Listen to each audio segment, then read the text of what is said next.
Амансыздар ма, ардақты ағайын? Ассалаумағалейкум, құрметті көрермен. Түркістан телеарнасының тікелей эфирінде кешкі сағат 18:00-де әдеттегідей ауыл және әкім бағдарламасы. Бүгін біздің бағдарламамызға қонақ болып Түркістан облысы Сайрам ауданына қарасты Қайнарбұлақ ауылдық округінің әкімі Дүйсебаев Есбол мырза қонақ болып келіп отырған жайы бар, және оның жанында дәл осы ауылдық әкімдіктің бас маманы Қайыржан Жадақ мырза да серік болып, жалпы қонақ болып келіп отырған жайы бар. Құрметті көрермендер, өздеріңіз білесіздер, ауыл және әкім бағдарламасы Түркістан телеарнасының тікелей эфирінде өтеді. Дәл осы бағдарлама тікелей эфирде өткендіктен сіздер өздеріңіздің жалпы осы бағдарламаға қонақ болып келген азаматтарға қояр қандай да бір сауалдарыңыз болса, көгілдір экранда көрсетілген нөмірге хабарласып, өздеріңіздің көкейтесіз сауалдарыңызды жолдай аласыздар. Және де құрметті көрермендер, біздің бағдарламамыздың осы саны YouTube-тағы әлеуметтік желілерге де салынады, және де сол әлеуметтік желілердегі пікір алаңына өздеріңіз алдағы уақытта біздің бағдарламамыздан қай ауылдың әкімінің көргіңіз келеді, сол туралы да жаза кетсеңіздер, өз ой, ұсыныс пікірлеріңізді қалдыра кетсеңіздер болады. Ендеше Есбол мырза, қош келдіңіз бағдарламамызға. Қайыржан мырза, сіз де қош келдіңіз. Жалпы енді ауыл әкімі Есбол мырза өзіңіз болғандықтан сізден бастайық. Жалпы біздің бағдарламамыз 45 минуттан тұрады. Дәл осы 45 минут ішінде ауылда атқарылып жатқан жұмыстарға, жағымды жаңалықтар мен күрделі мәселелерге тоқталып өтетін боласыз. Есбол мырза, жалпы әуелі өзіңізден бастайықшы. Жалпы дүниеге қай ауылда дүние есігін аштыңыз, және де өзіңіздің негізгі мамандығыңыз қандай, қай салаларда қызмет атқардыңыз, дәл осы ауыл әкімдігіне дейін қандай жұмыстар атқардыңыз, және де ауыл әкім болып қашан сайланыңыз? Осы туралы толығырақ баяндап өтсеңіз. Рахмет сұрағыңызға. Құрметті көрермендер, қош көрдік, мынау студияға келіп, шақырту алып, шақыртқандарыңызға біріншіден рахмет. Енді мен жалпы 1973 жылы Сайрам ауданы Қайнарбұлақ ауылдық округінде Қасымбек Датқа, қазіргі атауы Қасымбек, бұрынғы атауы Советский деп аталады, Задария. Сол елді мекенде туып өскем, сол елді мекенде мектеп бітірдім. Сол жерден Қарағанды жоғарғы мектебіне оқуға түсіп, сол мектепті школа спецмектебін бітіріп, үздікпен ішкі істер органы саласында 20 жылға жуық жұмыс істедік. Негізгі мамандығымыз заңгер, құқық қорғау органында көп жылдар жұмыс істедік. Одан кейін өзімді осы әкімшілік саласында сынап көрдім. Аудандық тұрғын үй коммуналдық шаруашылық бөлімінде заңгер болып істедім Сайрам ауданында. Одан кейін жол саласында транспорт бөлімінде заңгер болдым. Содан 22 жылға дейін жұмыс жасап, 22 жылы ұсыныс түсті сайлауға түсуге. Сонымен 2022 жылы 6 сентябрьде сайлау қорытындысымен Қайнарбұлақ ауылдық округінің әкімі болып сайландым. Жасап жатқаныма осы қыркүйек айында 3 жылға толады. Сайланған әкім болып табыламыз. Халықтың жалпы даусымен сондай. Жақсы, бәрекелді. Енді сіздердің елді мекендеріңізге, ауылдарыңызға қанша елді мекен қарайды? Қазір халық саны қанша? Осы туралы айтайық. Біз енді мынау мегаполиске өте жақын орналасқан ауылдардың біріміз. Біздің Қайнарбұлақ ауылдық округінің Қасымбек Датқа ауылы 5 шақырым жерде орналасқан Шымкент шаһарына. Біздің орталығымыз Қасымбек Датқа ауылы деп есептеледі. Округтың 8 елді мекен бар. 12.800-ге жуық халқы бар, 13.000-ға жуық 8 мектебіміз бар. Сол 8 ауылда 2 жекеменшік мектебіміз бар. Біреуі жайлы мектеп жекеменшік болып есептеледі. Green School деген үлкен республика көлемінде аты шыққан жекеменшік мектебі, және де екінші Бақдәулет бастауыш мектебі. 2 мектепте жекеменшік мектебі тегін оқытады. Балалар саны жетеді. Ауылдарымызда жаңағы медициналық орталықтар бар, ФАПтар орналасқан, учаскелік пункттер бар, әкімшілік ғимараттар бәрі жұмыс істеуде. Халықтың негізгі тыныс тіршілігі агро-шаруашылық саласы. Дәл осы агро-шаруашылық туралы әуелі толыққанды баяндап өтсеңіз, Есбол мырза. Біз енді жалпы Қайнарбұлақтың көлемі, жер көлемі 21.000-ға жуық. Енді ол бізде Сайрам ауданындағы ең үлкен округ болып саналады. Округте негізгі айналысатын кәсіп бұл ауыл шаруашылық саласы, яғни бидай, арпа егу саласында неғылады. Сондықтан да біз енді мынау елді мекен көбісі ауыз су, газ, инфрақұрылым бәрі қамтылған, бірақ негізгі айналысатын несі осы дәнді дақылдардан өнім алудан, бидайдан ол үлкен жетістіктерге жетіп жатырмыз. Жылдан жылға индикаторлардың орындалуына осы бидай саласындағы диқандардың 14-16 центнерден бидай алу несі бар, көрсеткіштері. Сол негізгі тіршілік көзі сол болып табылады. Одан да бөлек инвестиция, жаңағы кішігірім заводтарымыз бар, балық шаруашылығымен айналысамыз, өсімдік теплица, көп салалы жаңа ет, жаңа Қайып ата деген үлкен кәсіпорнымыз бар, мысалға экспорттап сыртқа экспорт шығаратын еттердің нелерін, сондай өндіріс орындарында жаңағы халықтың жұмыс істеу деңгейі жоғарылауда, жалпы жұмыссыздық деңгейі енді бізде қазір шамалы 4-8 ғана пайызда, өйткені көбісі Шымкент қаласына барып жұмыс атқарады. Жұмыссыз деңгейі соның несімен түсіріп отырмыз. Одан бөлек өз-өзі жұмыспен қамтитын өздерінің жеке кәсіпкерлер бар, өздерінің жеке кәсіптерін ашқан, соның несімен. Жақсы, енді Есбол мырза, сіздің әріптесіңіз жалпы ауылдық әкімдікте бірге тізе қосып атқаратын Қайыржан мырзаға да сөз кезегіміз. Ауыл шаруашылығы саласы бойынша Қайыржан мырза, сіздің енді пікіріңізді білсек, қандай жұмыстар атқарылып жатыр? Рахмет, сөз бергеніңізге. Қайырлы күн, құрметті көрермен. Жалпы осы Қызылорда облысында дүниеге келгенмін. Бала кезде әке-шешем ауылға көшіп келген, яғни әкеміз тұрғылықты Қасымбек ауылының тумасы. Осы өзімнің ауылымда 2019 жылдан бері осы әкімшілікте қызмет атқарып келемін. Осы жұмыс барысында мысалға көптеген тапсырмалар, индикаторлардың орындалуы бойынша өзімнің лауазымдық міндеттеріме кіреді, яғни орындалуын қадағалау, жинақтаушы, бас маман ұйымдастырушы болғаннан кейін ішкі жұмыстарды, ішкі қағаздарды, жалпы құжат айналымды ұйымдастыру болып табылады. Енді осы индикаторларға келетін болсақ, ауыл шаруашылығына жаңа әкім мырза айтып кеткендей, онымен қоса бізде Дала Фрут жауапкершілігі шектеулі серіктестігі орналасқан Сарыарқа ауылында жалпы алма бау көлемі 200 гектарға жуық. Ол жылына 1000 тоннаға дейін өнім береді, яғни экспорттайды. Ішкі өнімді Қазақстанның ішінде ел қалалар арасында экспорттайды. Сонымен қоса лимон шаруашылығы бар бізде. Осы жылға өнімді жылдың соңына шейін өнімді өндіріп, Құдай қаласа, осы жылды жоспармен 500 тоннаға дейін өнімді ішкі нарықпен экспорттауға жоспар құрып отыр. Сол жаңа айтып кеткендей Қайып ата бар. Қайып ата ол жылына 500 тонна ет өнімдерін экспорттайды. Ол Қайып ата ол арнайы белгіленген бір сума емес, яғни ол килограммен, коробкамен тапсырысқа сай өнімдерді өңдеп, жан-жаққа мысалы тапсырысқа сай жеткізеді Қайып ата. Сонымен қатар бізде біршама проекттер осы 2025-2026 жылдарға арналған проекттер өте көп. Ол жаңағы склад, яғни қойма дейді ғой, қойма. Ол жеміс-жидек соларды сақтауға арналған жалпы жобалық құны 500 миллионға жуық жобалық құны. Сонымен қатар осы жылы бізде Батыс Қытай, Батыс Еуропа автожолы бар ғой, халықаралық. Сол жолда осы қайдың ешқандай медициналық орталығы жоқ. Мысалға апатты жағдайлар болады, көп неше түрлі жағдайлар болады. Мысалға жолда кетіп бара жатырып,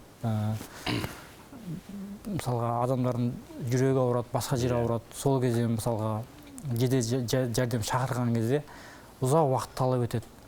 Сол кезде ауылдың бір тұрғыны, осы біздің Қайнар ауылды округінде өзінің шаруа қожалық жері бар. Батыс Қытай, Батыс Еуропа бойында. Ол медицина саласының қызметкері. Сол арнайы өзінің проектімен біздің ауыл әкіміне келіп ұсыныс жасаған. Яғни ол ұсынысы осы Батыс Қытай, Батыс Еуропа жолына 3 гектарға жуық жерге медицина орталығын салу. Яғни бұл несі, ол кәсіпкердің мақсаты жедел жәрдем қызмет көрсету, адамның өмірі қауіпсіздігі үшін деп, сондай жоба осы жылы Құдай қаласа іске ісін бастайды сол кәсіпкер. Сонымен қоса 2023 жылы ашылған бізде осы республикалық танымалы барлығы білет, ол банан шаруашылығы осы Қазақстанда бірінші рет осы Түркістан облысы Сайрам ауданы Қайнарлы ауылы округінің Таскешу ауылында 5 гектарға қамтитын жаңа банан. Жақсы. Қайыржан мырза, осы ретте сөзіңізді бөле тұрсам, айып етпеңіз. Өйткені расында да өзіңіз айтқандай, жалпы бірнеше жылдан бері осы Сайрам ауданында банан өсіру ісі қолға алынған ғой. Жалпы тропикалық өсімдіктердің жеміс берген сәті жалпы әлеуметтік желіде кеңінен тарап, талайды, оның ішінде отандастарымызды, жалпы қазақстандықтарды таңғалдырып, таңдай қақтырған болатын. Дәл осы банан алқабына біздің де әріптестеріміз бар, арнайы материал әзірлеген еді. Ендеше сол материалға кезек берейік, тамашалайық. Әңгімемізді одан кейін жалғастыратын боламыз. Мен тап бір Қазақстанның суық күнінде жүріп, тропикалық елге түсіп кеткен деймін. Алайда бұл шетел емес, өзіміздің оңтүстікте Қайнарбұлақ елді мекенде орналасқан Ген Групп Қазақстан жауапкершілік шектеулі серіктестігінің жылыжайы. Мұнда өздеріңіз көріп тұрғандай банан өсіріледі, және де жылыжай 4 айда бір рет өнім жинауға қауқарлы.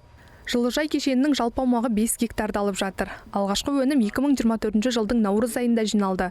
Өндіріс көлемі бір жылда 1340 тонна болса, банандар 4 айда пісіп шығады. Мамандардың сөзінше жапырағы 1 метрден асатын банан ағашы 15 жылға дейін өнім береді. Анамуз deyiladi, турецкий сорт. Бұл именно банан Түркияның климатына жасалған. Сол осы жерде Түркияның климатын искусственно создали, и қазір 18-ден төмен болмай керек, и влажность 80-ден төмен болмай керек. 7000 түп банан егілген жылыжай заманауи технологиялармен климаттық бақылау жүйелері арқылы өнімдер өсіреді. Өсімдіктерге тамшылатып және су бұрқақпен суару тәсілдері қолданылады. Бүгінде оңтүстік өңірлерге импортталған өнімдердің дәмін көрген тұрғындар бананның ерекше дәмді екенін айтады. Дәмі бәрі клиенттер айтып отыр, что біздің банан сәл таттылық болып отыр. Шетелден келгеніне. Химия ішілі басқа продукцияларының сияқты жоқ, бұл тек қана жер, магний, кальций жетпегендеріне, суда жетпеген нәрсені біз дополнительный витамин береміз. А так, химикатов нету, да? Жылыжайдан алынатын экологиялық таза өнімдер қатарына қызанақ пен құлпынай қосылады. Бұл жұмыстар алдағы 2 апта көлемінде басталады екен.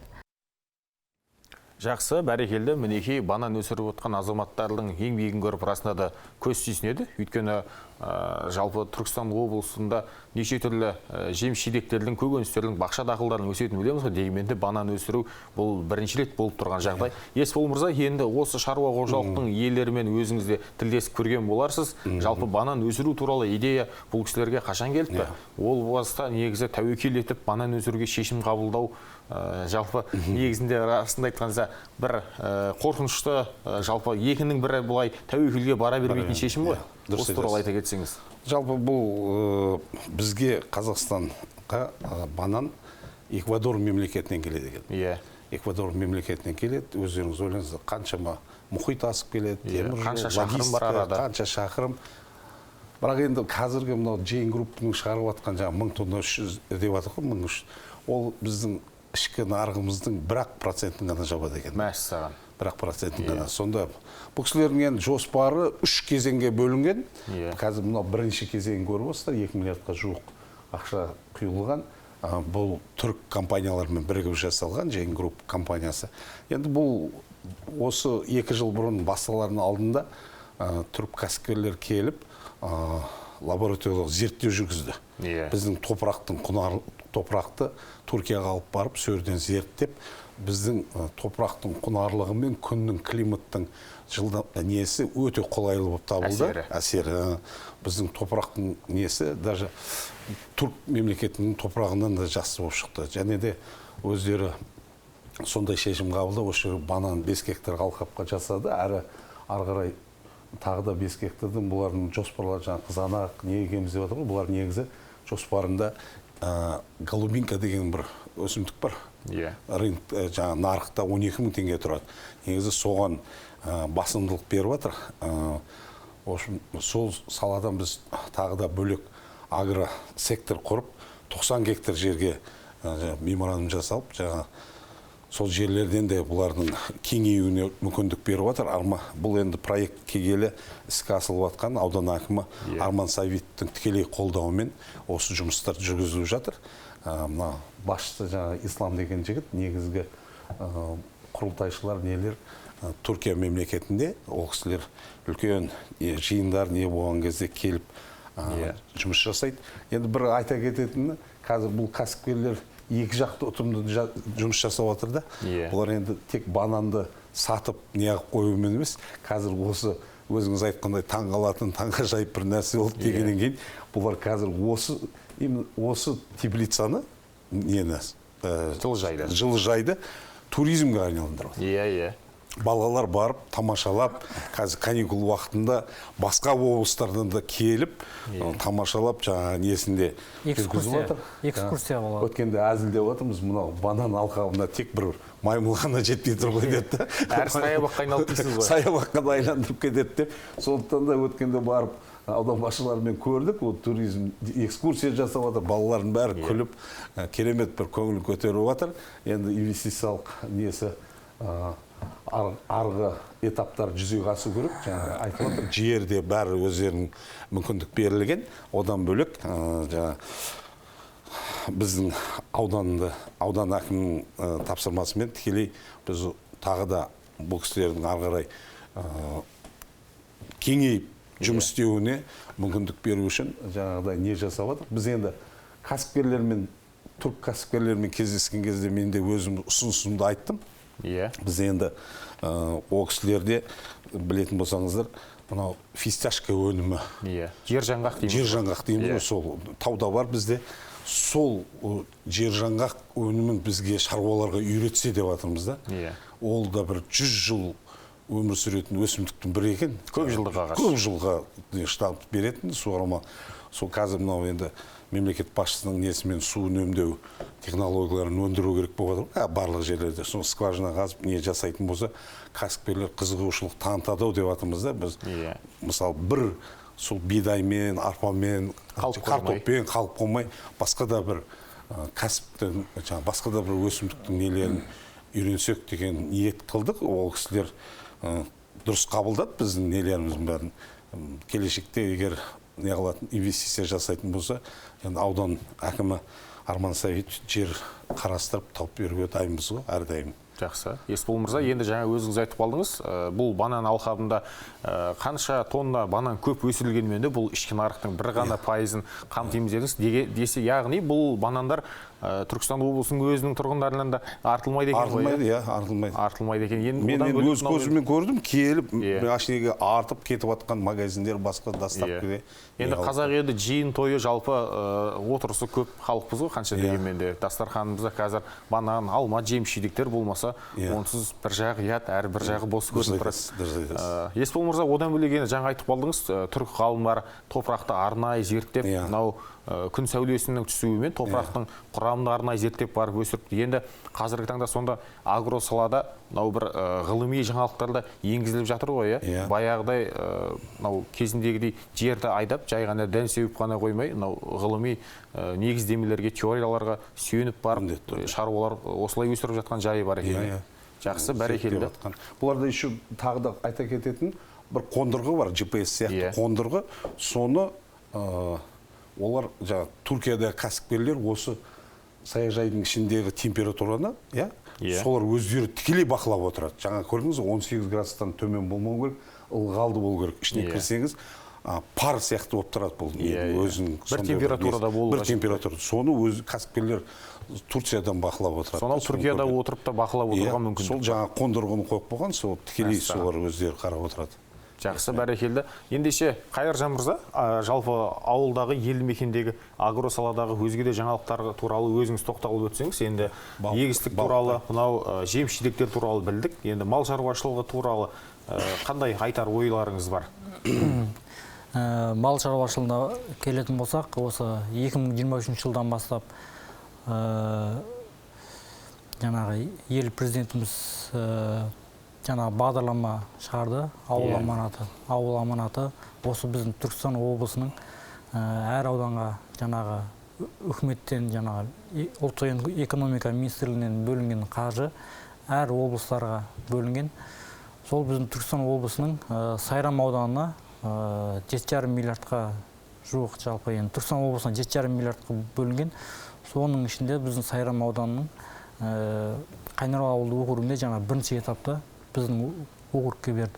Яғни бізде өйткені жер көлемі үлкен болғандықтан, жайылым жер бар болғандықтан, мал шаруашылығын жүргізу мақсатында бірінші этапта бізге берген болатын. Сол ауыл тұрғындарына біз хабарлама беріп, үй-мей аралап, жалпы тұрмыстық жағдайларын көтеру үшін, жалпы бір кәсіппен айналысып, мал санын көбейтіп дегендей, сол бойынша түсіндіру жұмыстарын жүргізіп, халыққа барынша айтып, осы 2023 жылы 43 азамат ауыл аманатымен 2,5% жеңілдетілген несие алған болатын. Сол азаматтар қазіргі таңда өздерінің жаңағы берілген несиелері бойынша мал алып, қазіргі уақытта жұмыстарын жүргізіп жатыр, көбейтіп жатыр. Жаңағыдай сойып, қайттан мысалға жаңа бордақылауға өткізіп, мал санын көбейту, мысалға, сосын сүт өнімдерінен мысалға сиырлы алған нелері бар, ауыл тұрғындары бар, асыл тұқымды. Олар мысалға бір сауғанда жаңағыдай 20-25 литр. Ол жаңа біздегі Қараусудағы Сайрам сүт жаңағы жекеменшік мекемесіне өткізеді. Яғни ол біздің аудан бойынша жаңа сүтті жинайтын мекеме. Сол мекеме өткізеді. Одан бөлек жаңа қой, жылқы, ірі қара мал, сол 43 азамат алып, қазіргі таңда өз жұмыстарын жүргізіп отыр. Яғни бұл мақсат халықты жұмыспен қамту. Жалпы өндіріс осы жылы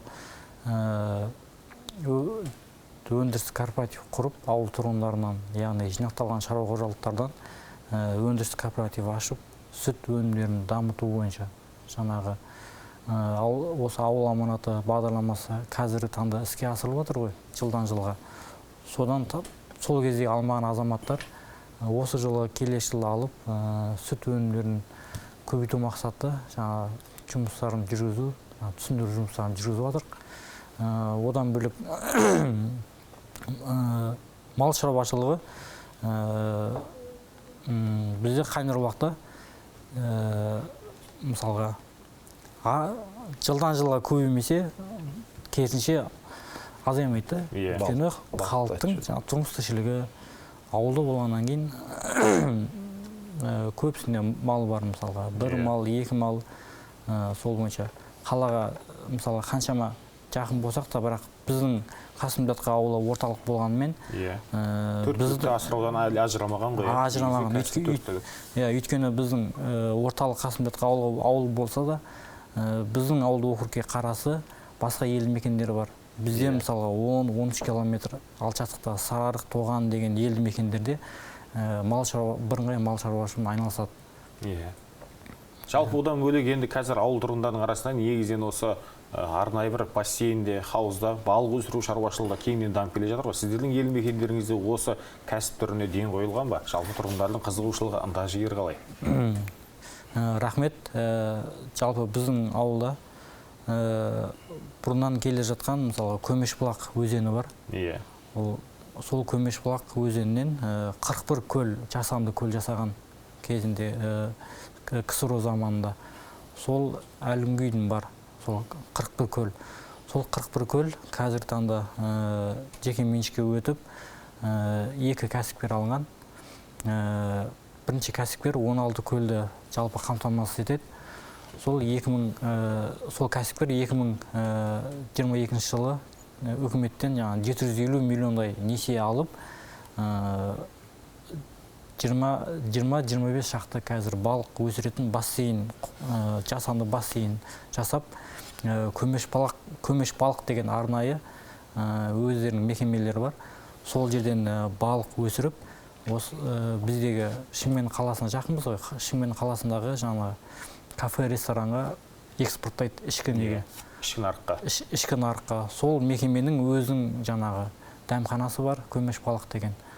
Ол өзінің жұмыспен қамтиды, сол жақын жердегі елді мекендердің тұрғындарын жұмыспен қамтиды. Жалпы балық шаруашылығы осы жылға да жоспарлар құрып жатыр. Сол кәсіпкер тағы да мысалға басқа көлдерден жасанды жаңа бассейндер ашып, балық шаруашылығын, басқа да балық түрлерін асырауға.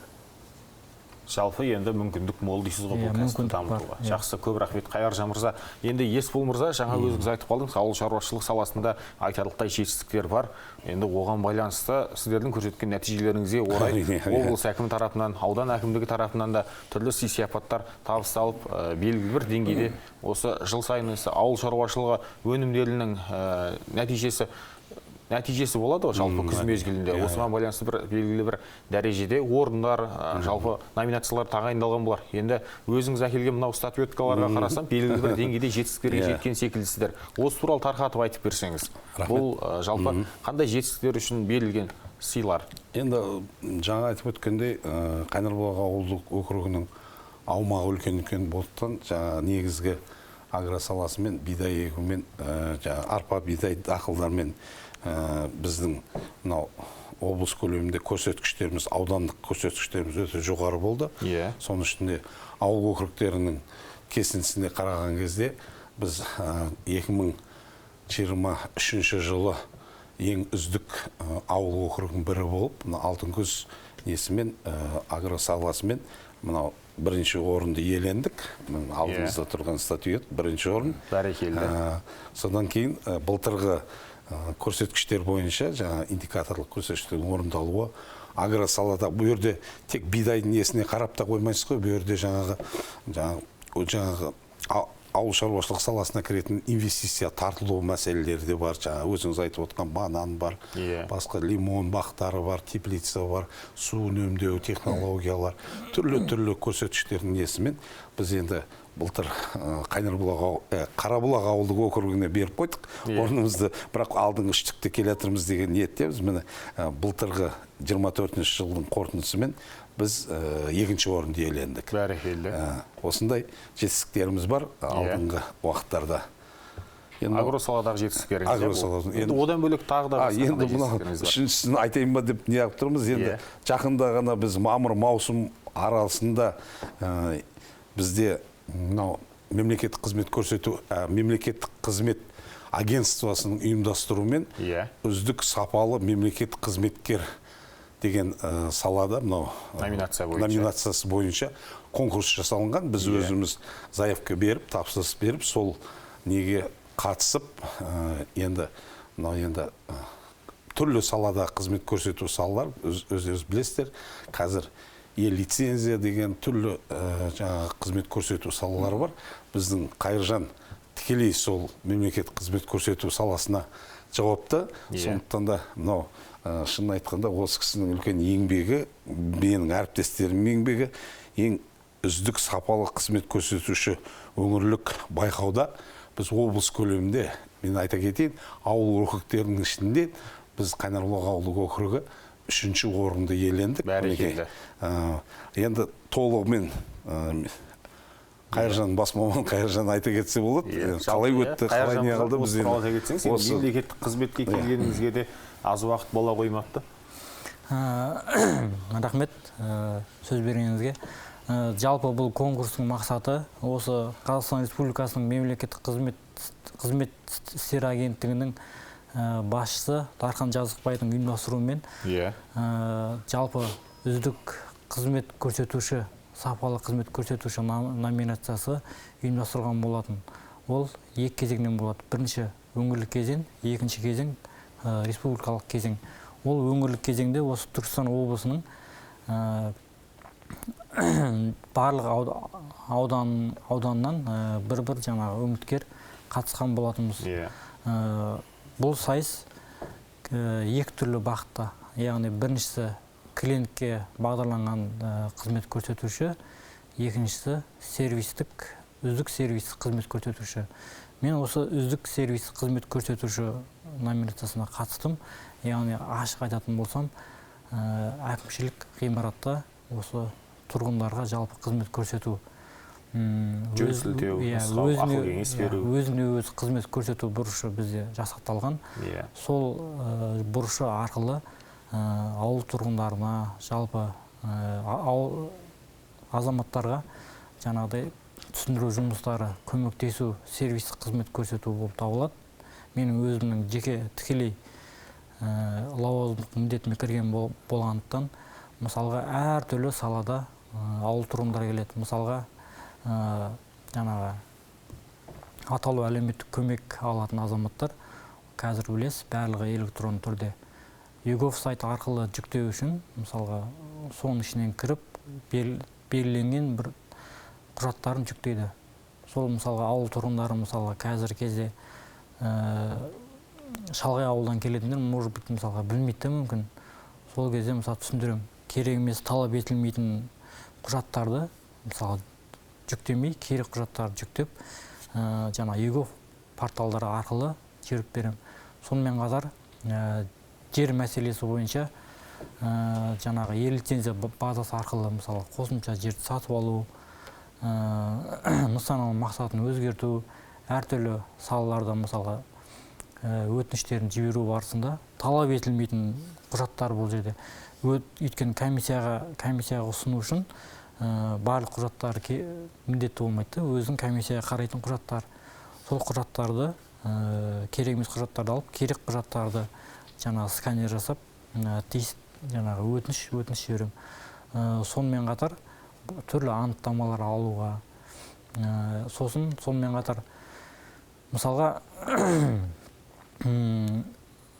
инфрақұрылым саласы бойынша газ, су, свет, мысалға басқа да өтініштерін жолдайтын болса, мысалға жер мәселесі бойынша өтініш жаңағы электронды портал арқылы қалай жіберу керек өтінішін.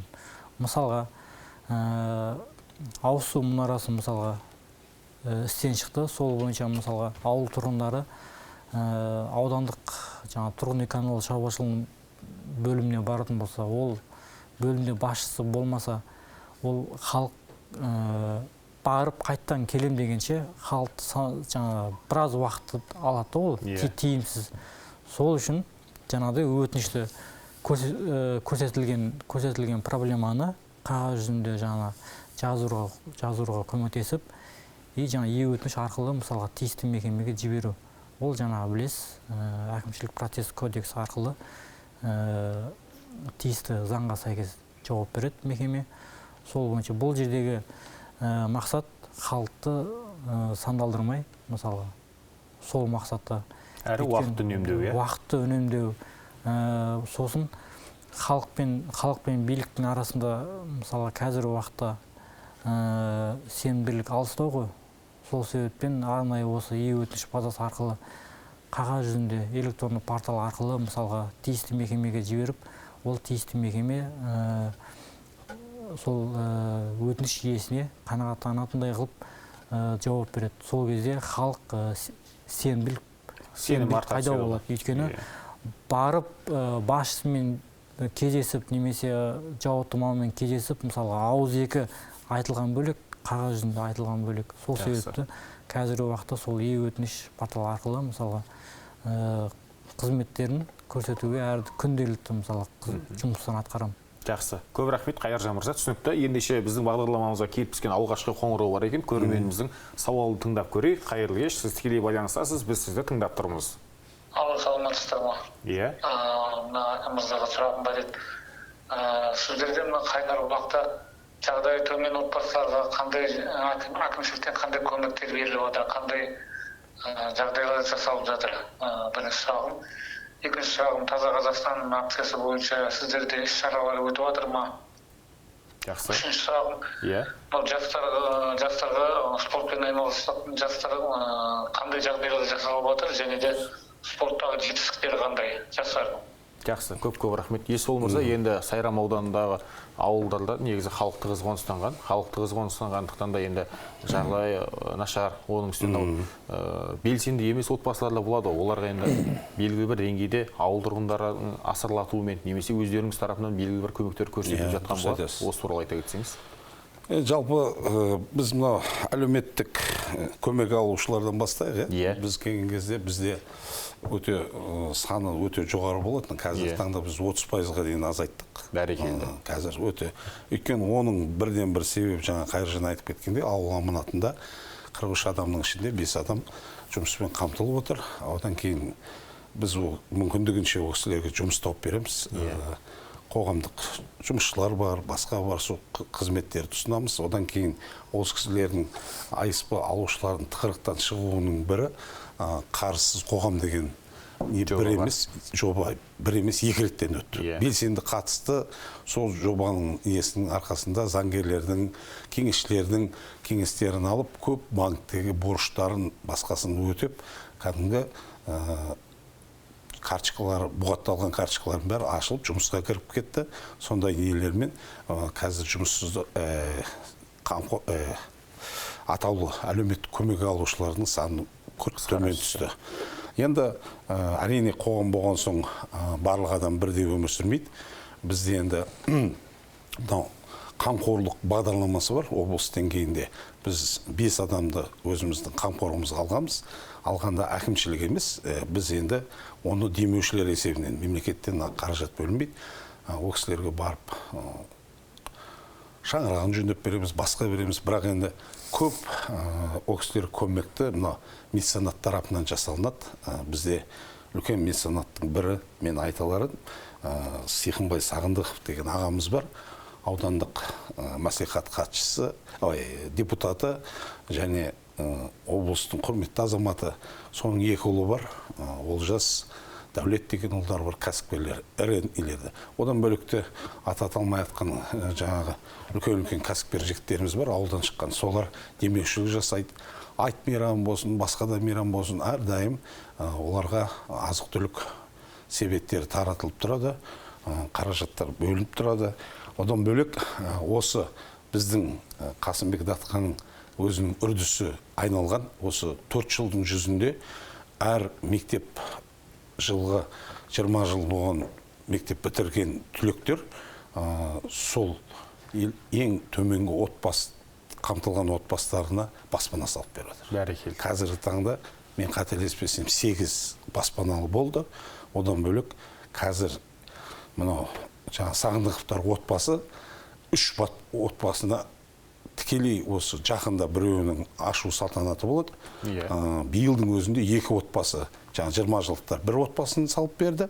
Мына Сағындықтар отбасын жақында кілтін тапсырамыз. Ол кісілердің де жаңа өте төмен, мен айтайын деген жаңа қамқорлық бағдарламасындағы азаматтар соларға салынып жатыр. Және де бұл басқа ауылдарда да, өзінің Шеркін ауылында, жаңа Қасымбек Датқаның 2 деген ауылда, Ошақұт ауылында да өзінің үрдістерін алып жатыр. Жастар, кәсіпкерлер баспана салып беріп жатыр. Яғни мемлекеттің несіне қарамастан өз қаражаттарына баспана салып жатыр. Қазіргі биыл біз сонда 4 баспананы күтіп отырмыз ғой, жыл соңына дейін осындай қамқорлықта жүрген елерге. Енді мемлекет тарапынан арнайы бағдарлама қабылданған. Ол кісілерді біз қолымыздан келгенше әр мерекелерде өз тарапымыздан кәсіпкерлерді тауып марапаттап отырамыз. Өзіміз мүгедек балдарымыз да бар, үлкен кісілер де бар. Ол әр мерекеде неден қалмайды, бірақ күнделікті ол кісілердің жағдайын, қыстың күні отын суын, басқасы бар, соның бәріне не жасап отырмыз. Жаңа екінші сұрағы қателеспесем, Таза Қазақстан бағдарламасы аясында атқарылып бұл жатқан жұмыстар туралы. Таза Қазақстан ұлттық жаңағы акция болып тұр ғой, енді президентіміз жолдаған 2 жылдан асып баратыр. Жалпы біз аудандық сенбілік жасап жатырмыз. Өткенде жақында ғана бізде КХ-37 Шымкент Шаян деген тас жолдың бойы бар. Біз өткенде мемлекеттік мекемелердің бәріне хат жолдадық, аудан басшысынан көмек сұрадық. Осы мекемелердің бәрі білім бөлімі басшысы Ахметов мырзаға рахметімді айтқым келеді. Мұғалімдердің бәріне өтініш жасап шықты. Медицина саласындағы басшыларға да үлкен рахметім. Жалпы бір 200 адам көлемінде үлкен репортаж дайындап, субботник бұрынғы сенбілік, союз кезіндегі сенбіліктей жасап, барлық шөптер, нелер орылып, мусорлардың бәрі шығарып жасалынды. Ауыл көшелерінің тынысы бір ашылып қалды. Бізде енді қазір біз мынау Қайыржан екеуміздің үлкен бір жетістіктеріміз күнделікті. Бізде көше комитеті деп мынау Қайыржан екеуміз ақылдаса отырып, қазір сол чат дейміз ба, WhatsApp желісінде Қайыржан сол көше комитеттерінің төрағасы болады. Барлық көше комитеттерінің сөйірде күнделікті әлеуметтік мәселелерден бөлек мына мусордың мәселесін. Жаңағы күл қоқыс мәселесі, ол өзі қоқыстар екіге бөлінеді. Ретті және ретсіз деп та. Сол егер графиктен, кестеден қалып баратса, басқа қылса, сол чатта күнделікті Қайыржанға хабарласып отырады, сөйірде өздерінің сообщениелерін, нелерін жазып отырады. Біз анау компания бар, бізде алып кететін мусорды. Солармен аламыз. Ал енді ретсіз қоқыстарда бізде өздеріңізге белгілі, осы облыс көлемінде ең бірінші болып жаңағы коммуналдық мемлекеттік мекемесі Көрікті Сайрам деген ашылған. Бірінші кезде 4 ауыл округін алған еді. Қазіргі таңда 11 ауыл округтың бәрінің ретсіз қоқыстарына жауап береді. Біз әрине жаңағыдай қоғамдық жұмысшыларымыз бар, басқамыз бар, ол кісілердің техникалары бар. Біз жаңа осы жерде осындай қоқыстар болып жатыр дейді. Сол кісілермен бірігісіп, мекемемен бірігіп, сол қоқыстарды алып тастауға тырысамыз әрдайым. Әрине, енді өмір болған жерде азаматтардың бұлай саналы, құқықтық саналарын ұятамайсың ғой. Көбісінде трасса бойында кетіп барады, тастап кетеді, басқа да қылады. Сондай этикасы бөлек, тәрбиесі бөлек. Бірақ енді сол мүмкіндігінше таза ұстауға тырысып жатырмыз. Ендігі қазір жақында ғана көше комитеттерін, ауыл билерін, қоғам белсенділерін, солардың бәрін жинақтап, біз күзде, жалпы күз айында мынау осы жариялаған конкурсымыз дейміз ба, жаңа таза ауыл, таза көше дегенді өзіміздің округта өткізгіміз бар да. Сол кәсіпкерлерді шақырдық, олар құнды телевизор береміз деді, басқа қыламыз деді. Сонымен сол акцияның аясында қазір ауыл-ауылдарда жұмыс жүріп жатыр. Жалпы халықтың санасы ұянып жатыр деп айта аламын тікелей. Қазір тазалыққа көп мән беріп қалды. Жалпы енді алдағы уақыттарда мен негізгі өзім жеке пікірім, бұны акция емес, бұны бағдарлама ретінде қабылдаса, бұл керемет болар еді негізі. Есбол мырза, енді соңғы сауал, жалпы ауыл тұрғындарының, оның үшін жастардың спортпен айналысу үшін қандай бір мүмкіндіктер жасалған? Осы туралы қысқа нұсқа баяндай кетсеңіз. Жалпы біздің мен айтайын деген өзекті мәселелердің бірінде осы бар еді. Бізде жекеменшік спорт, футбол алаңшалары, нелер бар. Бірақ жігіттердің, жастардың, қыздардың айналысатын спорт кешені жоқ. Оны бізге кәсіпкерлер келіп жатыр. Жаңа мемлекеттік жекеменшік әріптестік ретінде салуға ұсыныстар беріліп жатыр. Жер болса біз саламыз, басқа қыламыз деп. Енді ол аудан басшысының алдында жатыр, проекттер, жобалар бәрі. Егер қолдау тапса, ол кісі солады. Бірақ 12.800 халқымыз бар деп мақтанып жатыр. Бірақ сондықтан да біз союз құлағаннан кейін біздің жалпы бір клубымыз болған. Сол клубтың өзі де құлап жоқ болған. Енді қазір аудан Қайнарбұлақ округінің орталығында жеріміз бар, 6 гектардан аса жер бар. Өндіріс кооперативіне тиесілі, ол кісілердің уәделері болған. Жекеменшіктен соттан жеңіп алған соң бізге 2 гектар, 3 гектар жерді мәдениет орталығын салуға. Аудан әкімінің Арман Сәбитұлының тапсырмасы бар. Ол мәдениет үйі ғана болып қалмау керек. Өрді комплекс болу керек. Кітапханасы да, үйірмеде, барлық балалардың спорт секциялары да, мәдениет үйі де бәрі бір жерде комплексінде не саласы. Ардагерлер үйі де. Ардагерлер, кеңес нелері де бәрі соған кіреді деген. Сол жобамыз дайын тұр, бірақ жер мәселесі шешілсе, ол да уақыт неғылмай шешіледі деген ойдамыз. Жақсы, бәрекелді Есбол мырза, көп рахмет. Мінекей өзі 3 сауалдың өзінде қаншама атқарып жатқан жұмыстар туралы толыққанды жауап беріп өттіңіз. Енді өкінішке қарай бізге берілгені небәрі 45 минут қана уақыт. Жалпы Қайнарбұлақ ауылдық округінде атқарылып жатқан жұмыстар туралы бір бағдарлама арнасақ аз болатын секілді. Жалпы сағаттап, таңды таңға жалғап та айта беруге болатын секілді. Өйткені мынау агро саласы бойынша да айтар әңгіме, жалпы атқарылар жұмыстар, жоспарлар көп екендігін біз байқап біліп отырмыз. Өкінішке қарай біздің бағдарламамыздың кезекті саны осымен аяқталуға жақын.